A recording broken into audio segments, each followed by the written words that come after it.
Hello বন্ধুরা, good morning. তনয়া মল্লিক লাইভে তোমাদের সবাইকে, আমার ব্লগে মানে তনয়া মল্লিকের ব্লগে তোমাদের সবাইকে স্বাগত। সকালবেলা নিয়ে বসেছি কি বলো তো, পটল।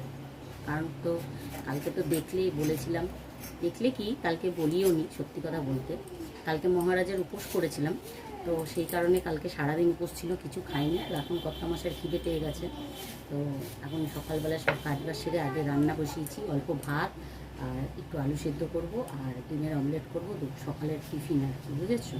তারপরে হচ্ছে দুপুরে রান্না বান্না। তো সবার আগে বলি, তোমরা সবাই কেমন আছো? আশা করছি সবাই ভালো আছো।